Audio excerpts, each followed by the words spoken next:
अच्छा जी, लास्ट हम लोगों ने जी फाइनल अकाउंट के जी 6, 7, 8 ये 3 सवाल किए थे ना, ठीक है। 9 और 10 हमारे रह गए थे और 9 और 10 इंशाल्लाह ताला इस वाली क्लास में हम देख लेंगे। फिर पार्टनरशिप और फाइनल अकाउंट में एक न्यू कंसेप्ट ऐड हुआ था पार्टनरशिप का, फिर इंशाल्लाह ताला हम मंडे वाली क्लास नेक्स्ट क्लास में वो देखेंगे इंशाल्लाह, ठीक है। और आज फाइनल अकाउंट कंप्लीट हो जाएगा जी। आप लोगों ने इसके 21 पास MCQs होंगे जी, वो करके आना है ताकि फिर मंडे वाले दिन हमें करने में आसानी हो जाए। क्वेश्चन नंबर 9 है जी, स्टार्ट करते हैं। सारा सवाल हल कर लें या एडजस्टमेंट डिस्कस कर लूँ सिर्फ? प्लस माइनस बता दूं फिर, बाकी हो जाता है ना फिर। अच्छा, जो मैं प्लस माइनस बताऊंगा ना, हो सकता है वो सोल्यूशन से मैच ना करे, लेकिन जब आप टोटल करेंगे ना, टोटल मैच कर जाएगा, टोटल मैच कर जाएगा। डन जी, चलें।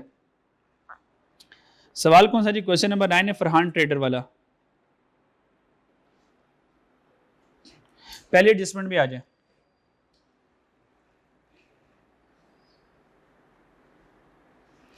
फर्स्ट एडजस्टमेंट हमारे पास क्लोजिंग स्टॉक की है बच्चों, ये तो आसान ही है ना। क्लोजिंग स्टॉक कितना है? 330 क्रॉस कर देंगे हम, क्योंकि रुपीज इन 1000 चल रहा है। एग्जाम में इसका ध्यान रखना। तो क्लोजिंग स्टॉक क्या करेंगे? माइनस कर दूंगा कॉस्ट ऑफ सेल में, ऐड कर दूंगा इसको स्टॉक में, ये मुझे नंबर मिल जाएंगे। Done, clear? एग्जाम में फिर से कह रहा हूँ कैसे करेंगे। आसान सान ट्रांजेक्शन को पहले करेंगे, मुश्किल वालों को बाद में करेंगे। कह रहा है purchase invoice was omitted, purchase record ही नहीं की। अगर परचेज रिकॉर्ड नहीं की तो परचेज रिकॉर्ड कर लेंगे जी, तो यानी कि कॉस्ट ऑफ सेल में ऐड कर लेंगे और पेएबल में ऐड कर लेंगे। ठीक है जी।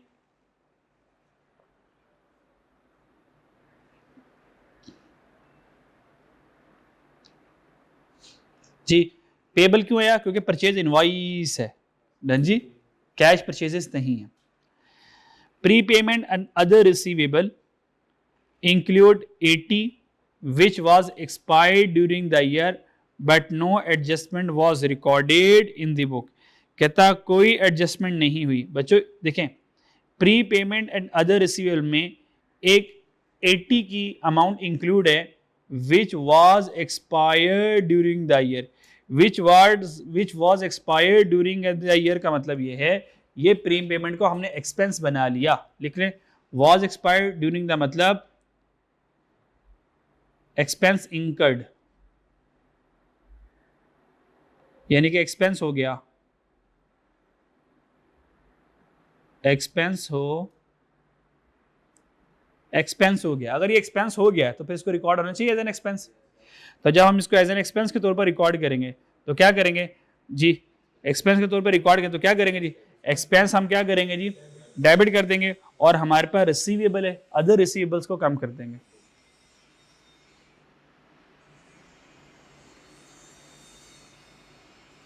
तो ऐड करूंगा एडमिन एक्सपेंस और माइनस कर दूंगा अदर रिसीवेबल।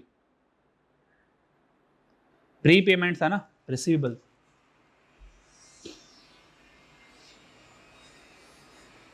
आगे चलें, ध्यान तो कोई मसला जी बच्चों? आगे जी, पॉइंट नंबर 4 में आ जाइए। पॉइंट नंबर 4 में कह रहे हैं depreciation is to be recorded 5% on building on straight line basis, where as depreciation on machine at 10% on reducing balance method. बच्चों डेप्रिसिएशन आ गई जी, डेप्रिसिएशन आ गई। तो डेप्रिसिएशन में हमारे पास बिल्डिंग के ऊपर कितने डेप्रिसिएशन है? 5% है, जबकि मशीन के ऊपर हमारे पास कितनी जी? 10%। यहाँ तक कोई मसला? पॉइंट नंबर 5 पढ़ें। One of machine costing 1000 war purchase on 1 October 21 and included in machine cost. कहता है वो ऊपर वाली मशीन कॉस्ट में शामिल है, तो इसका और इसका दोनों का कंबाइन ताल्लुक हो जाएगा जी। ये वो वाली ताल्लुक है, ये वो वाली बात है कि एक मशीन मैंने 1 अक्टूबर को खरीदी है और वो मशीन में शामिल है, यानी कि उसको अलग कर दूंगा, जो पीछे रह जाएगा उसको अलग से डेप्शन करूंगा, और ये जो 1 अक्टूबर को मशीन खरीदी है, ये जितने महीने इस्तेमाल हुई होगी उतने की डेप्शन चार्ज कर दूंगा, यानी कि दोनों को अलग अलग कर दूंगा। ये ऐसा सवाल हमने पीछे किया है हमने। तो पॉइंट नंबर कौन सा जी? बिल्डिंग की तो कॉस्ट पे लगा देंगे ना, बिल्डिंग की डेप्शन आसान है, उसके तो कोई रोला, उसका तो रोला शोला ही कोई नहीं। मशीन में हमने नेटबुक वैल्यू पर लेना है, लेकिन उसमें से पहले 1 लाख निकालना है, क्योंकि वो 1 लाख जो है वो 1 अक्टूबर को परचेज की है, इसकी तो कम्युलेटिव डेप्शन है नहीं ना। Lecture done. क्या कह रहा था मैं यार, हाँ ठीक है, डेप्रिसिएशन पर आ जाए यार।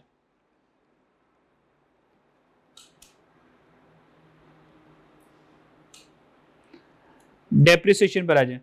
सबसे पहले बिल्डिंग डेप्रिसिएशन कैलकुलेट कर लेते हैं, आसान है वो तो। स्ट्रेट लाइन पर है तो कॉस्ट से काम चल जाएगा। बिल्डिंग की कॉस्ट कितनी देख रहे हैं जरा जी, 3700, ये हमारे पास आ गया 3700 बिल्डिंग की कॉस्ट 3700। स्ट्रेट लाइन मेथड है तो कॉस्ट के ऊपर डेप्रिसिएशन लगेगी, परसेंटेज 5% डायरेक्ट लगा लें। आंसर कितना आया जी?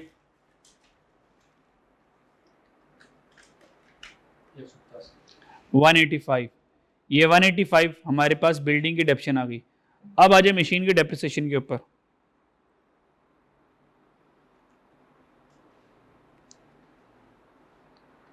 अब मशीन के डेप्रिसिएशन के ऊपर मशीन की कॉस्ट देखिए कितनी है, मशीन की कॉस्ट देखिए कितनी है 6650। इसमें से जो नई मशीन खरीदूंगा माइनस करूंगा, 6650 माइनस कर दूंगा जो नई मशीन खरीदी थी 1000 की, वो माइनस कर दूंगा। मेरे पास कितनी मशीन आ गई 5650। डन जी। ये ओल्ड, ये आ गई ओल्ड मशीन की कॉस्ट, ओल्ड मशीन कॉस्ट आ गई। माइनस करूंगा इसमें से एक्यूमुलेटेड डेप्रिसिएशन, बताएं कितनी है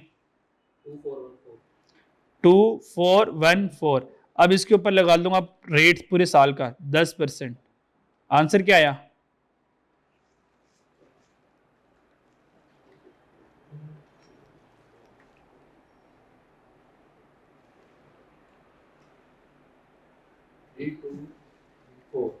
थ्री 24 आ गया। डन। अब हमारे पास आ गया न्यू मशीन, वो ओल्ड मशीन थी और ये न्यू मशीन आ गई। न्यू मशीन कितने की जी 1000 की। अकाउंट ऑप्शन अभी तो है ही नहीं ना, 10% है। कब से कब खरीदी 1 अक्टूबर 21 और 30 जून 22। यहां पर आ जाए 1 अक्टूबर 21 और 30 जून 22। 6 अक्टूबर नवंबर दिसंबर, 6 और 3 9 महीने। सो 9 मंथ बनते हैं जी। मल्टीप्लाई पे करूंगा 9/12, डेप्रिसिएशन आ जाएगी कितनी 75। कंबाइन लेके जाना है, कंबाइन लेके जाना है तो 1 2 3 इन तीनों को कंबाइन ले जाओ या इन दोनों का टोटल कर लो 399। ये मशीन की डेप्रिसिएशन आ गई 399। तो ये दोनों डेप्रिसिएशन को आप भेज देंगे जी। ये डेप्रिसिएशन कहाँ जाएगी बिल्डिंग की, admin debit building credit, minus करूंगा एडमिन एक्सपेंस, माइनस कर दूंगा पीपीई, और इसको भी सेम इधर केस माइनस करूंगा एडमिन एक्सपेंस, माइनस कर दूंगा पीपीई। यहां तक देख लें कोई मसला क्या हुआ? ऐड करेंगे, एडमिन में तो एक्सपेंस में ऐड करेंगे ना। अच्छा माइनस लिखा हुआ हमने, ऐड करेंगे वो।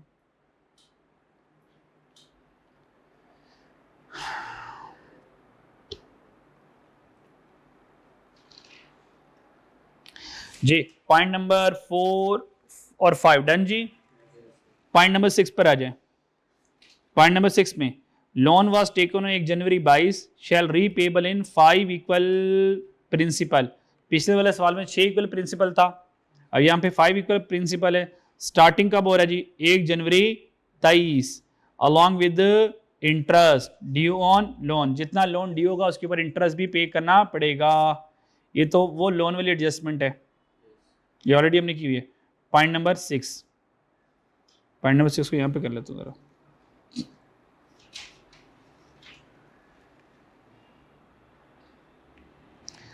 पॉइंट नंबर 6, पॉइंट नंबर 6 में हमारे पास लोन कितना जी बच्चों, लोन आ गया हमारे पास। इसमें दो हिस्से आ जाएंगे, इंटरेस्ट आ जाएगा और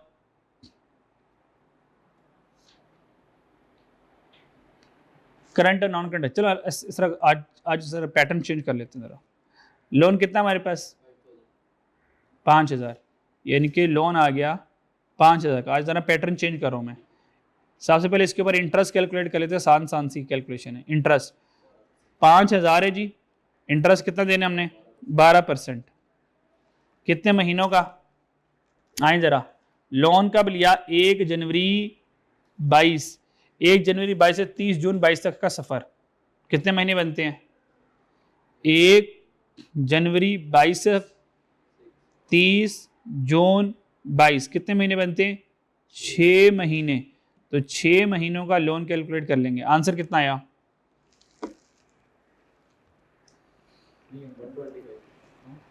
जी 300 आ गया। ये 300 इंटरेस्ट है जी, तो क्या करेंगे एडमन में ऐड कर लूंगा, और इंटरेस्ट पेएबल है जी, ऐड कर दूं अदर पेएबल में।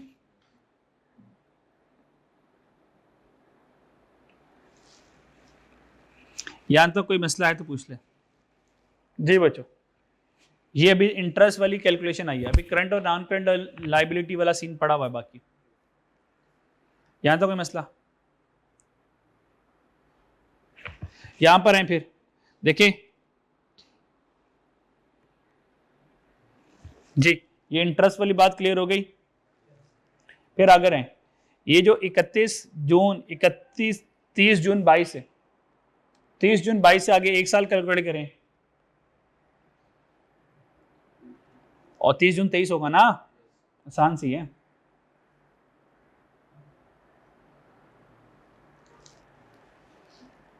अगर हम इसे आगे चलें तो ये साल नेक्स्ट ईयर होगा 30 जून 23 का, और ये जो पेबल था 1 जनवरी 22 को, ये अगला पेबल कब आएगा 1 जनवरी 23 को। इसका मतलब एक अमाउंट करंट लाइबिलिटी हमारे अकाउंटिंग पीरियड में आ जाएगी।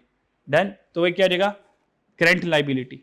तो इसका मतलब है हमारे पास ये जो 5,000 होगा,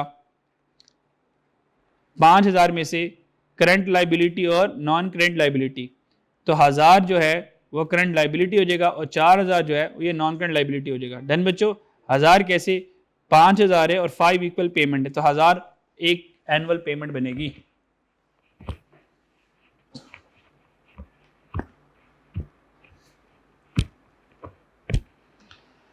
तो ये 1,000 पर एनम है, हर साल 1,000 दूंगा, तो 1,000 करंट लाइबिलिटी और 4,000 नॉन करंट लाइबिलिटी में चले जाएगा।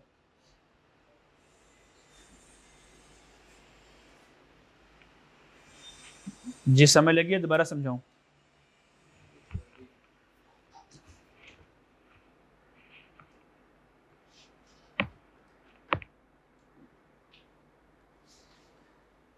चले आगे। अच्छा जी, नेक्स्ट हमारे पास आ गया जी पॉइंट नंबर 6 हो गया। Point number salaries, point number 7 पे आ जाए जनाब। पॉइंट नंबर 7 में कह रहा है salaries 450 and utility expense 250 were unpaid. बच्चों ये अनपेड है, इसका मतलब क्या करेंगे दोनों को क्या करेंगे बच्चों, सैलरीज यूटिलिटी एडमन में ऐड कर देंगे, और इनको जी अदर पेबल में दोनों को ऐड करेंगे। 450 प्लस 250 दोनों को संभाल लेंगे। All adjustment done. क्या फॉर्मेट बना के सॉल्व करने की जरूरत है तो मुझे बता दें।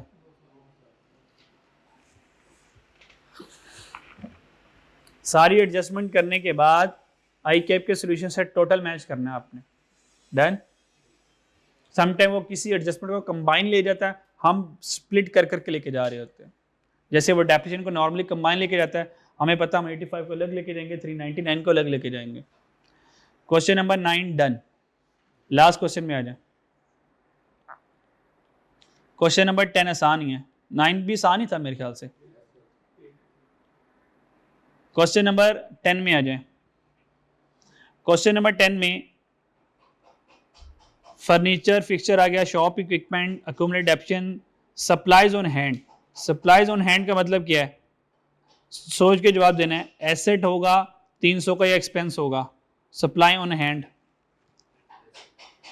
सप्लाई ऑन हैंड क्या होगा, ये हमारे एसेट होगा। अगर सप्लाई यूज होता तो एक्सपेंस होता। पिछले सवाल में आई जरा, एक और सवाल में हमने सप्लाईज पढ़ा था, किधर गया, सप्लाईज क्वेश्चन 6 में कहाँ पढ़ा था सप्लाईज यार, हाँ ऑफिस सप्लाईज 8 में था, एम ही बेटा दूर चले गए। 7, 8, क्वेश्चन नंबर 8, हाँ ये ऑफिस सप्लाईज था। ऑफिस सप्लाईज क्या था जी, एक्सपेंस था। और इफ अनयूज्ड स्टॉक, अनयूज का मतलब स्टॉक ऑन हैंड है, ऑन हैंड का मतलब ये हमारे पास मौजूद है, खर्चा नहीं हुआ ये। डन, ठीक है जी। अच्छा, अगर मैं आपको ये ना बताता पहले, मान लो सप्लाईज ऑन हैंड के बारे में, मैं आपको एसेट के बारे में ना बताता, मेरी बात समझ आ रही जी, और आप कंफ्यूज होते, डेबिट तो या तो एक्सपेंस है या तो एसेट है। अब क्या कोई ऐसा तरीका है, मुझे नहीं पता कि एसेट एक्सपेंस मैंने मान लो कभी पढ़ा ही नहीं है, ठीक है जी, मान लो कभी पढ़ा ही नहीं है, तो अब मैं कैसे कंफर्म करूं कि ये एसेट या एक्सपेंस है, कोई तरीका है मेरे पास एग्जाम में बैठ के? हाँ, वेल डन, टैब खोलेंगे। आपको क्या तरीका बताया था जी, अगर किसी चीज का नहीं पता चला, मैं सबसे पहले जाऊंगा non current asset, current asset में सप्लाईज ऑन हैंड नजर आएगा, और टैब ओपन करूंगा तो 300 नजर आ रहा होगा, तो पता चलेगा भाई ये तो एसेट है। और अगर मान लो एसेट वाली साइड पे सप्लाई ऑन हैंड की टैब ही नहीं है, तो फिर ठीक है ये एक्सपेंस में गया होगा, अगर एसेट होता तो उसकी टैब होती। सिंपल इज दैट, ऐसे आप इजीली जज कर लोगे, ठीक है जी। चलो सवाल पढ़ा हुआ जी, सेल परचेज रिटर्न इनवर्ड आ गया, carriage inward, return inward, sale return, carriage inward, sale, अरे sorry return inward, carriage inward, अरे कैरिज क्या हो गया यार, return inward sale return, carriage inward cost of sale में ऐड होता है।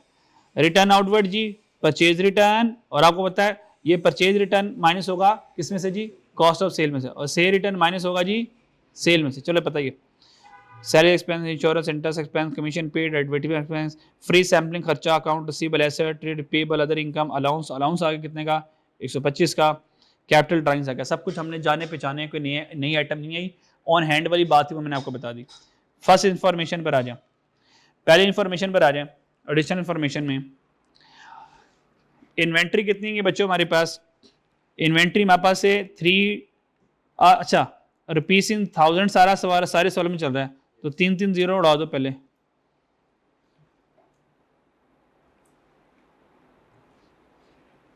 तीन जीरो उड़ा दो सारे। चलो जी आ जाओ जी, कहता 3110 है, इट इंक्लूडेड, कहता इसमें शामिल है ऐसी इन्वेंट्री जिसकी कॉस्ट 310 है।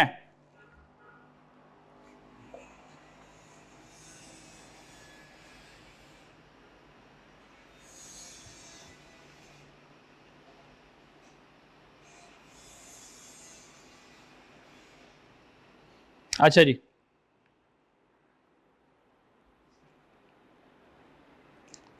कैसा, उसकी कॉस्ट कितनी है बच्चों जी, 310 है, और वो शामिल है was shop soiled and can B shop soiled. अब शॉप सॉइल्ड का मतलब, शॉप सॉइल्ड कोई वर्ड नहीं है, स्पॉइल्ड होगा, ये क्या लिखा होगा जी वर्ड, स्पॉइल्ड, शॉप सॉइल्ड, ठीक है जी, ये स्पॉइल्ड होगा, वाज स्पॉइल्ड। चलो अगर इस तरह कोई इंग्लिश का मुश्किल लफ्ज भी लिखा होता तो पता चल रहा है कि डैमेज की बात ही हो रही है ना। And can be sold 70% of normal selling price after incurring 15 का खर्चा, और नॉर्मल सेल प्राइस कितनी है, कॉस्ट प्लस 20% जी। इसका मतलब 3110 में से ये वाली कॉस्ट, कितनी कॉस्ट खराब है जी, 310, तो 310 को निकाल दूं तो ये मेरे पास गुड्स आ जाएगा, ये गुड्स आ जाएंगी, गुड्स की कॉस्ट कितनी है जी मेरे पास, 2800 आ गया, ये 2800 आ गया। अब मुझे कॉस्ट कितनी है 310, इस 310 की एनआरवी चाहिए, इस 310 की क्या चाहिए जी एनआरवी चाहिए। मेरी बात समझ आ रही है? अब ये 310 की मुझे चाहिए एनआरवी।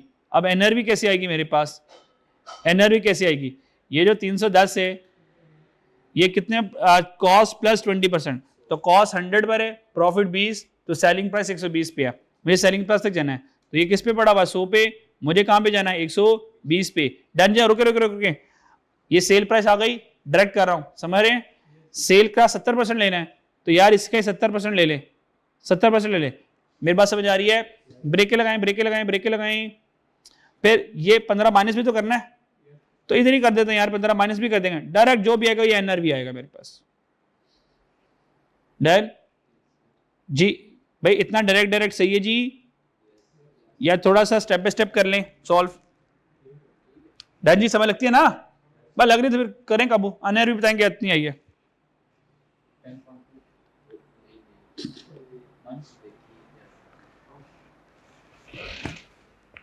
मैं कर लेता हूं, इसलिए मैं कह रहा हूं डायरेक्ट, ये देखिए मैं कर लेता हूं, ये देखिए 310 डिवाइडेड बाय 100, तुमने जाना 120 पे, आंसर आ गया, मल्टीप्लाई बाय 70% माइनस 15, आंसर आ गया 245, यार ये 4 245।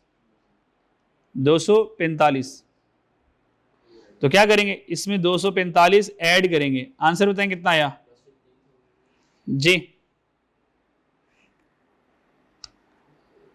भैया, 245 है ना और ये 310 है, तो एनआरवी जीतेगा ना, तो डैमेज की एनआरवी आएगी, साथ ऐड करेंगे 245 वहां पे ऐड करेंगे जी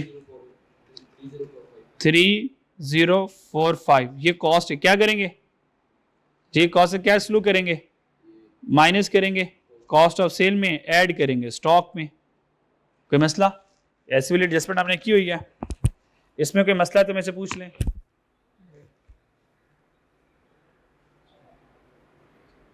डन, क्लियर? चलें जी, नेक्स्ट आ जाए जी। गुड वर्ड 250, ऑनर ले गया, ऑनर चीजें लेकर गया, गुड्स लेके गया, तो परचेज कम कर दूं, परचेज कम कर दूं, यानी कि कॉस्ट ऑफ सेल को क्या कर दूंगा, कम कर दूंगा, और ड्राइंग्स में जाके क्या कर देंगे, ड्राइंग में जाके हम क्या कर देंगे जी, ऐड कर देंगे। डन जी, आगे चलते हैं जी। नेक्स्ट जनाब हमारे पास सप्लाई कंज्यूम्ड, बच्चों ये क्या लिखा हुआ वर्ड कंज्यूम्ड, और अगर टीबी में देखें तो सप्लाई कंज्यूम था या सप्लाई इन हैंड था, सप्लाई इन हैंड कितनी है 300, बच्चों 300 में से जो कंज्यूम हो गया वो खर्चा हो गया जी, बच्चों कितना कंज्यूम हो गया जी बच्चों 265, हेलो बच्चों यस और नो, ये जो 265 कंज्यूम हो गया इसको खर्चा बना दूंगा, यानी कि उसको ऐड कर दूंगा एक्सपेंस में, और फिर इसको स्टॉक में से कम कर दूंगा, क्योंकि जब स्टॉक कंज्यूम हो गया तो स्टॉक कम हो गया। क्या मसला? सैलरीज 175 वर अक्रूड, ये तो आसान ननी मुनी से कैलकुलेशन है, सैलरीड अक्रूड है जी ऐड कर दूंगा एडमन में और ऐड कर दूंगा अदर पेबल में।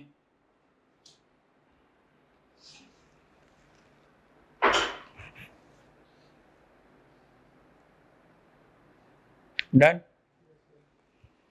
नेक्स्ट देखते हैं। इंश्योरेंस एक्सपेंस वाज पेड, 1 जनवरी 22 को इंश्योरेंस एक्सपेंस पे किया गया था as annual insurance premium in advance. कहता है इंश्योरेंस एक्सपेंस था, हमने 1 जनवरी 22 को पे किया, हमारा काउंटिंग ईयर देखें कब एंड हो रहा है, चलो 30 जून 22 को हमारा काउंटिंग ईयर एंड हो रहा है। कह रहा है इंश्योरेंस एक्सपेंस जो कि 1 जनवरी 22 को पे किया गया था as annual insurance premium in advance, हमने तो पूरे साल का एडवांस दे दिया, हमने पूरे साल का एडवांस दे दिया, तो 1 जनवरी 22 से लेके 30 जून 22 तक वो तो हमने जो एडवांस दिया वो तो खर्च कर लिया, वो तो एक्सपेंस में कन्वर्ट कर लिया, तो 6 माह का तो मेरा एक्सपेंस है, तो क्या करूंगा जी, जो हमने प्रीपेड बनाया होगा बच्चों, जो हमने प्रीपेड बनाया होगा उसको हमें एडजस्ट करना है। दोबारा इंश्योरेंस एक्सपेंस वॉज पेड, कहता है इंश्योरेंस एक्सपेंस पे किया गया था कब, 1 जनवरी 22 को। ये जो इंश्योरेंस एक्सपेंस पे किया गया ये as annual insurance premium in advance, ये हमने क्या किया था जी, एडवांस। तो हमने कितने महीने इस्तेमाल कर लिया, 6 महीने। तो क्या करेंगे, इंश्योरेंस एक्सपेंस देखें सवाल में कितना है जी,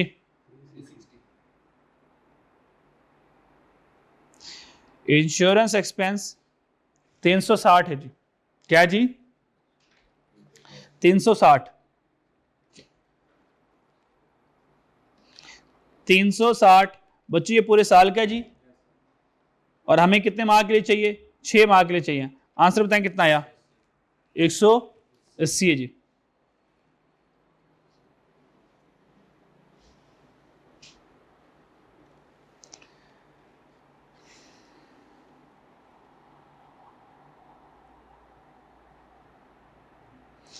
अच्छा जी, ये जो इंश्योरेंस एक्सपेंस था जो कि 1 जनवरी को हमने पे कर दिया था as annual insurance premium advance, और एडवांस हमने एनुअल इंश्योरेंस प्रीमियम कर दिया, बताएं इसका एक्सपेंस के साथ क्या सलूक होगा, और हमने जो एडवांस दे दिया तो क्या करेंगे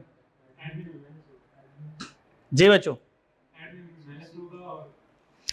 क्या एडमिन में माइनस होगा, एडमिन में प्लस होगा जी बच्चों, अमाउंट कितनी है 180, जरा एडमिन में आए, जरा एडमिन में आए जरा, चल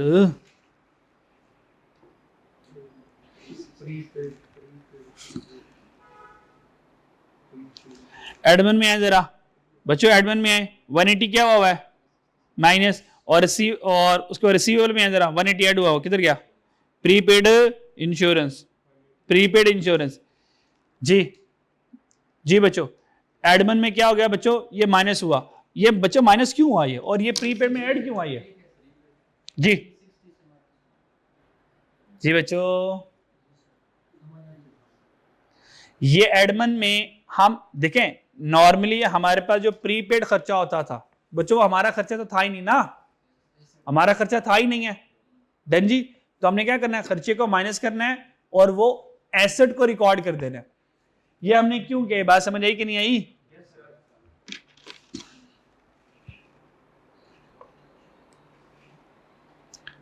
अच्छा जी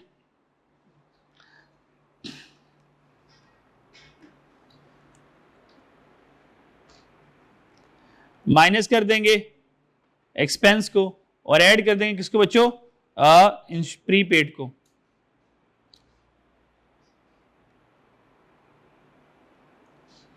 ये वाले एडजस्टमेंट दोबारा देख लें जरा, अगर समझ लगे तो फिर हम आगे चलते हैं, आगे चलते हैं फिर। Allowance for doubtful debt is to be maintain at 6%, check करके हैं क्या हमारे पे अलाउंस का ओपनिंग है, अलाउंस का ओपनिंग है हमारे पास, ओके। और उसके बाद बैड डेट कितना आ रहा है जी, 50 का आ रहा है, अलाउंस कितना वैसे, अगर अलाउंस आ रहा है तो हमने कहा क्या सीखा हुआ है कि भाई टी अकाउंट बना के उसका फैसला कर लेंगे, जरा आसानी हो जाएगी, डन। अच्छा मसला ये हमें 6% मुझे प्रीमियम भी कैलकुलेट करनी है, और प्रीमियम कैलकुलेट करूंगा किससे, क्लोजिंग रिसीवेबल पर, क्लोजिंग रिसीवेबल पर। जरा आए पॉइंट नंबर 6, पॉइंट नंबर 6 यहां पे करूं जरा, ट्रेड रिसीवेबल कितने बच्चों, माइनस ट्रेड रिसीवेबल कितने जाके देख के आए जी, 2450, माइनस करेंगे इसमें से बैड डेट, बच्चों बैड डेट कितने हैं हमारे पास, ये लिखा हुआ 50, वो 50 लिखा हुआ है, डन। क्लोजिंग रिसीवेबल आ गया बच्चों, इसके ऊपर प्रीवियन लगा लें 6%, कितनी है ये जी, 6% प्रीवियन लगा लें 144, ये क्लोजिंग रिसीव प्रोविजन आ गया आपकी, अकाउंट बना लें जरा इसका जल्दी से जरा,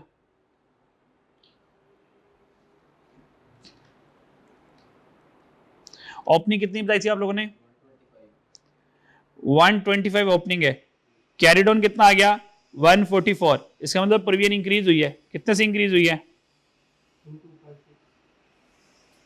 और कैसे 125 से और 144 है, 225 से कैसे आ गया, 19 से बच्चों, ये 19 बच्चों, ये 19 कहाँ जाएगी बच्चों, 19 में क्या करेंगे बच्चों, प्रोविजन है सेलिंग में ऐड कर देंगे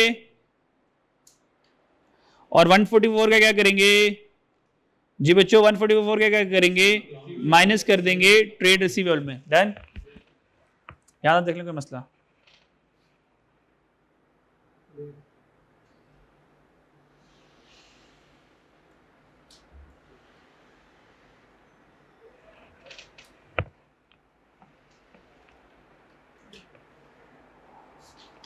चले आगे। A bill of advertisement 150 and was paid on July। बच्चों ये जो जून 22 का बिल था was paid in जुलाई 22। अगर ये जुलाई 22 को पे किया है तो यहाँ पे कट ऑफ डेट आ रही होगी, यहाँ पे कट ऑफ डेट आ रही होगी, वो ये आ रही होगी 30 जून 22, यानी कि 30 जून 22 को तो वो नहीं पे हुआ ना, पेबल है ना, पेबल है, तो पेबल रिकॉर्ड कर लेंगे, ऐड करेंगे एडमिन एक्सपेंस में और ऐड करेंगे अदर पेबल में। क्या मेरी बात पक्की पता चल गई? जुलाई लिखा हुआ ना भाई, जून को तो मेरा ईयर एंड हो गया, जुलाई तो मेरे साल अकाउंटिंग ईयर से आगे हुआ ना, तो इसका मतलब 30 जून तक तो वो पेबल रहा होगा। याद हो गया मसला? लास्ट वाला फिर नन्ना मुन्ना ही है यार। डेप्शन कितनी है? फर्नीचर पर 10% है और शॉप पर 20% है on reducing balance method. Furniture की कॉस्ट बताएं, फर्नीचर की कॉस्ट बताएं, अक्यूमुलेट डेप्शन बताएं, 10% लगाने के बाद डेप्रिसिएशन बताएं। 90 ये 90 इसकी डेप्शन आ गई। फिर कौन है? शॉप इक्विपमेंट, कॉस्ट बताएं, अक्यूमुलेट डेप्शन बताएं, 10% लगाएं जी, 20 इसका 20 लगाएं, 20 लगाएं भाई 20।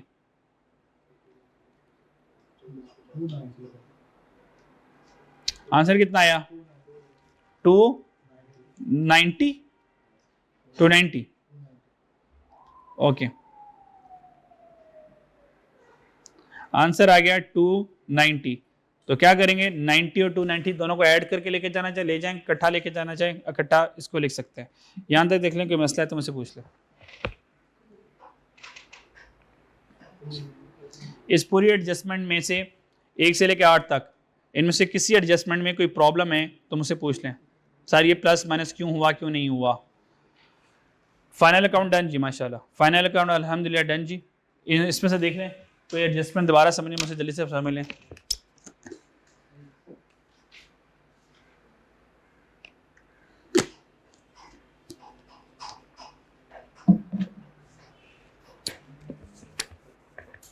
डन। वॉल्यूम 2 में आ जाए जरा, वॉल्यूम 2 में आ जाए, बस 10 मिनट और बात करेंगे फिर खत्म। Final account done. अब हम पार्टनरशिप स्टार्ट करेंगे मंडे को, लेकिन उससे पहले कुछ चीजों के बारे में बताना है आपको।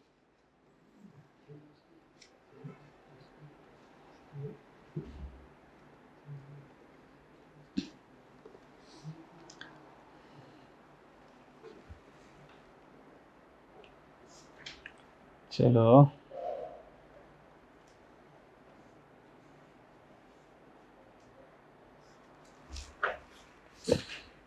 अच्छा जी, बेशक टॉप पे लिख लेंगे।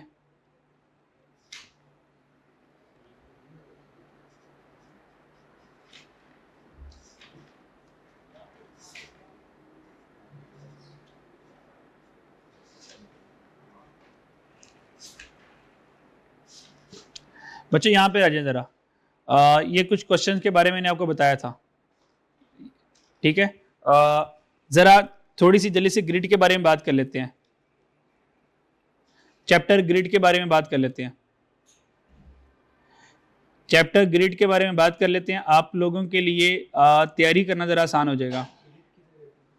अभी मैं बता देता हूँ ग्रिड किसको कहते हैं। नेशनल ग्रिड होती ना, इलेक्ट्रिक स्टेशन, वो grid, grid power plant. Chapter की ग्रेड क्या है? चैप्टर की ग्रेड मीन चैप्टर की वेटेज क्या है?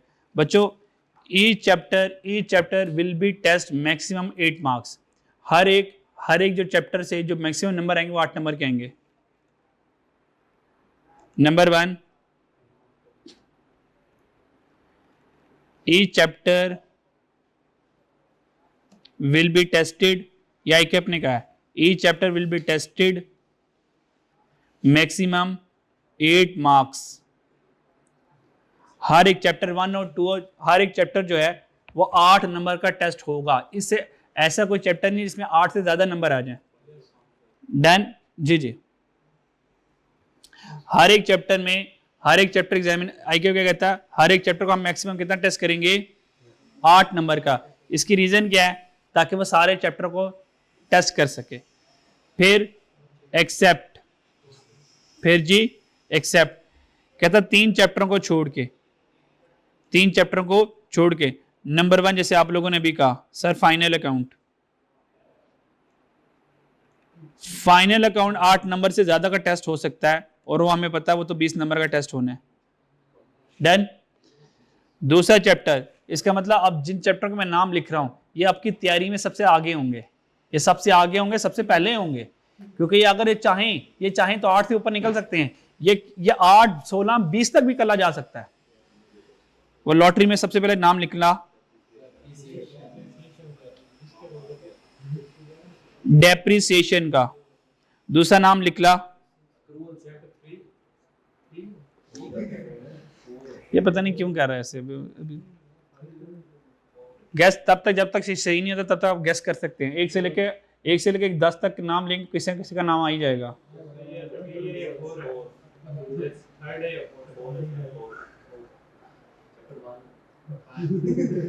चैप्टर 1 तो खैर नहीं हो सकता, वो तो बेसिक है, वो तो मेरे ख्याल 4 नंबर टेस्ट है भाई। नेक्स्ट चैप्टर है इन्वेंट्री। इन्वेंट्री, इसका मतलब ये है इन्वेंट्री और डेप्शन 8 से ज्यादा निकल सकते हैं। इसका मतलब है तो जब भी आप लोगों ने तैयारी करनी है ये चैप्टर आपके हॉट लिस्ट में होंगे, सबसे पहले तैयार करेंगे आप, अगर आप पेपर को टेक्निकली कंट्रोल करना चाहते हैं। ये हो गया। फिर यहां पर आ जाएं, सेकंड वाली बात मैंने करनी थी, क्या करनी थी इसके अलावा, क्या करनी थी, पार्टनरशिप वाली। पार्टनरशिप पर आ जाएं। पार्टनरशिप,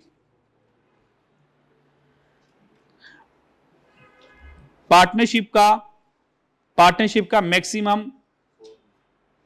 मैक्सिमम 8 मार्क्स आएंगे। मैक्सिमम कितने आएंगे, 8 मार्क्स। अब 8 मार्क्स में से हो सकता है एक क्वेश्चन ऐसा आ जाए, पार्टनरशिप का मैक्सिमम 8, क्योंकि हर एक चैप्टर ने 8-8 का आना है ना, तो पार्टनरशिप भी किसमें कितने में आएगा, 8 में आएगा।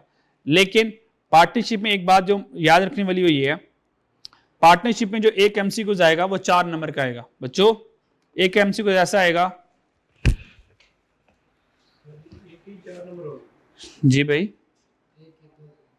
चल तंग कर रहा है यार।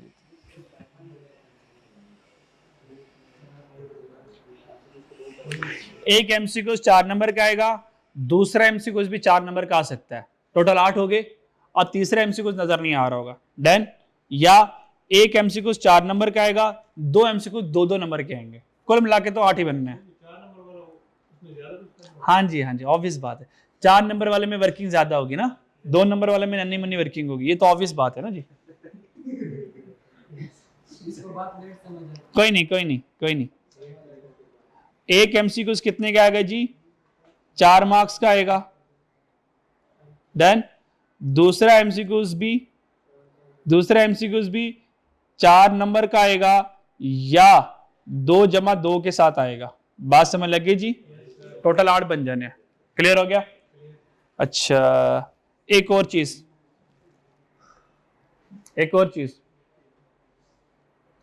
आईकैप ने अपनी किताब में एक और चीज रखी हुई है, अभी ये वॉल्यूम 2 में आपको नजर आएगी, अभी भी इसकी ज्यादा करवाऊंगा। Adjusted trial balance,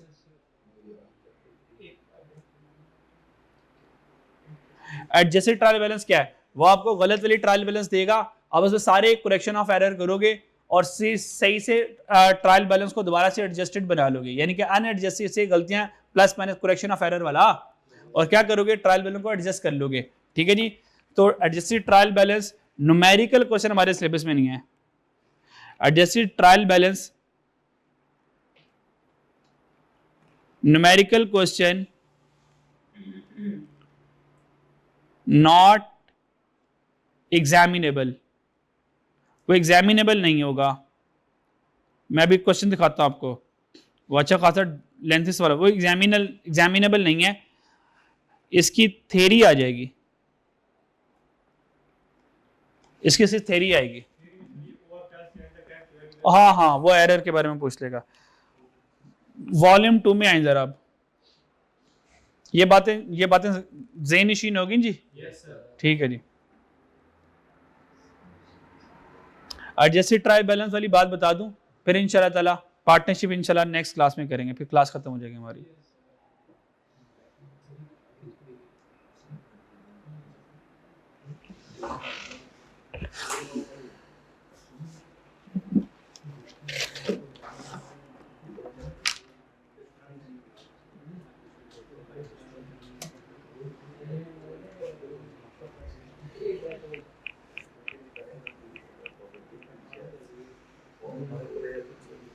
Aamir Hamza of कर दो, पॉज कर दो।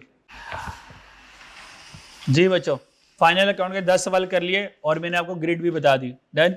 Volume 2 chapter number 10 preparation of financial statement. यहाँ पे सबसे पहले कॉन्सेप्ट आ रहा है एडजस्टेड ट्रायल बैलेंस, नजर आ रहा है जी। ये वॉल्यूम 2 का चैप्टर नंबर 10 है जी, adjusted trial balance. Adjusted trial balance का मतलब ट्रायल बैलेंस क्या होगा, गलत होगा, उसके अंदर करेक्शन सही करेंगे और वो एडजस्ट हो जाएगा। मेरी बात समझ आ रही है, ये कॉन्सेप्ट है। डन। अच्छा, बस इसकी जो है इसकी थ्योरी वगैरह पढ़ लेंगे इंशाल्लाह, मैं आपको पढ़ा दूंगा। बस आपको ये बताना चाह रहा हूँ कि इसका न्यूमेरिकल क्वेश्चन कैसे आता है। ये एग्जाम्पल है, ये एग्जाम्पल 1 में क्या लिखा हुआ है, ABC unadjusted trial balance. Done जी, ये ऐसे गलत वाला ट्रायल बैलेंस है। फिर यहाँ पे सारे एरर्स आ गए, जो अदर इंफॉर्मेशन होती है हमारी, एरर्स आ गए। ऑन अनएडजस्टेड को जितने भी एरर, जितने जो हम प्लस माइनस करते रहे ना, वो जो हम प्लस माइनस कर लें, अगर मैं उन्हीं प्लस माइनस को टीबी में कर दूं तो वो एडजस्टेड हो जाएगा। डन। तो हमने एडजस्टमेंट किए और यहां से आपको अनएडजस्टेड ट्रायल बैलेंस से एडजस्टमेंट करने के बाद ये एडजस्टेड ट्रायल बैलेंस मिल जाएगा। मेरी बात समझ आ रही है। और एक और मजे की बात सुने, ये क्या लिखा हुआ 627,600 627,600 गलत वाला है। इसका मतलब जितने भी एरर हुए सारे वो 6 सीक्रेट एरर है, जिन्हें टीबी को हिलने नहीं दिया। एक भी सस्पेंस का नहीं है, एक भी सस्पेंस का नहीं है। जब हमने सही किया तो तब भी हमारे पास ट्रायल बैलेंस है। तो ये जो न्यूमेरिकल क्वेश्चन है ये हमारे सिलेबस में नहीं टेस्ट होगा, ये नहीं होगा। डन जी। तो बस इसके क्या कर लेंगे, थ्योरी को हम देख लेंगे। थ्योरी को क्या देखना, आप पढ़ ही लेना, आप आसान ही है, कोई मसला नहीं है। सारे एरर वही सीक्रेट एरर हमने जो सीखे हुए। डन। एक बात ये, आखिरी बात, ट्रायल बैलेंस के एतबार से ये कोई एग्जाम्पल, ये जितने भी एग्जाम्पल है ना, ये सारी क्रॉस कर दें आप, ये सारी क्रॉस कर, इनको देखना भी नहीं है, अस्तगफार पढ़ के क्रॉस करते रहे। ठीक है जी।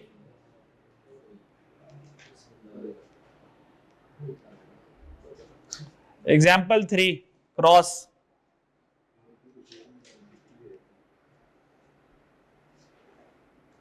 अच्छा, फिर यहां से हमारे पास एक नई दुनिया स्टार्ट हो जाती है, जो कि हम कल से स्टार्ट करेंगे। वो है distribution of profit among partner. यहां से पार्टनरशिप का कॉन्सेप्ट स्टार्ट हो रहा है, ये हम नई क्लास में करेंगे। उससे आगे जरा चलते हैं आगे।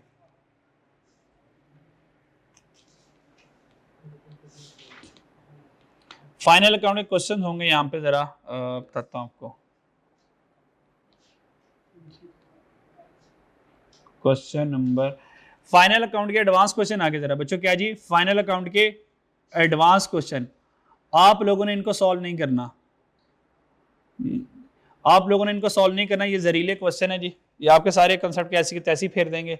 और नहीं, आपने क्या करना है, इन क्वेश्चंस को क्या पढ़ना है, क्वेश्चंस को पढ़ लिया और ये जितनी भी अदर इंफॉर्मेशन है ना, बस आपने इनके से सोल्यूशन की ज़ियारत करनी है। बहुत स्ट्रेस नहीं हो रहा छोड़ देना है। आपने क्या करना है, क्वेश्चन पढ़ना है, इनके सोल्यूशन को नजर मार लेने, क्वेश्चन पढ़ना, सोल्यूशन को नजर मार लेने। जो हो गया सो हो गया, जो नहीं हुआ वो छोड़ देना। ये प्रैक्टिस नहीं करना। डन जी। बस रिकमेंडेड क्या जी, इनका क्वेश्चन पढ़े, एडजस्टमेंट पढ़े और एडजस्टमेंट का डायरेक्ट सोल्यूशन देखते रहे। बस इनको क्या करना जी, सोल्यूशन से करना है। क्या करना है जी, सोल्यूशन से करना है। वो 10 क्वेश्चन जो हमने प्रैक्टिस किए, बस उन्हीं को प्रैक्टिस करके इनको सोल्यूशन देख लीजिएगा। डन। अगर बड़ा दिल आए तो एक आधा कर लीजिएगा, वरना जरूरत नहीं है। नहीं बहुत टफ नहीं है ये एडवांस, इनका एडवांस लेवल है ना, ये हमारे स्कोप से बाहर है। यहाँ पे ऐसी एडजस्टमेंट है जो R1 के एडजस्टमेंट्स हैं, R1 के एडजस्टमेंट्स हैं, इंट्रो लेवल के एडजस्टमेंट्स ही नहीं है। अगर आप चाहो कि मैं पूरा सवाल हल कर लूँ, नहीं, कुछ ऐसी एडजस्टमेंट है जिनका हमारे सिलेबस से ताल्लुक नहीं है, हमारे स्कोप से बाहर हैं, उनमें आप फंस जाओगे क्योंकि मैंने आ रही था, फिर मैं बताऊंगा यार ये तो हमने हमारे सिलेबस में नहीं किया, अच्छा इसलिए नहीं आ रहा, इसलिए इनके सोल्यूशन देख लेना, जो आता है वो कर लेना।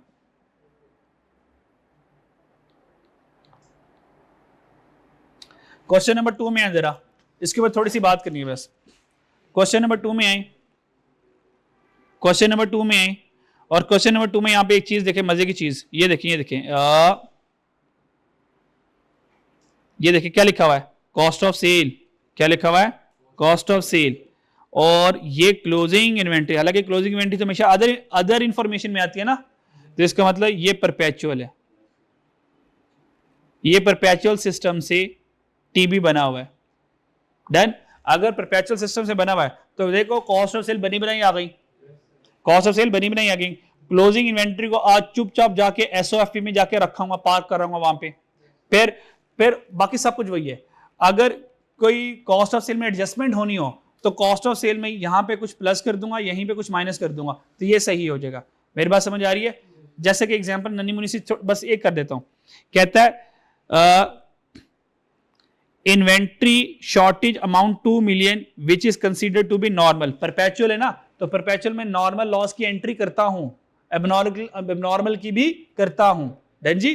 तो नॉर्मल लॉस की एंट्री क्या होती है जी, भाई नॉर्मल लॉस है ना, तो माइनस कर दूंगा क्या जी, कॉस्ट ऑफ सेल में ऐड कर दूंगा जी, और वहां से स्टॉक में से निकाल दूंगा। डन जी।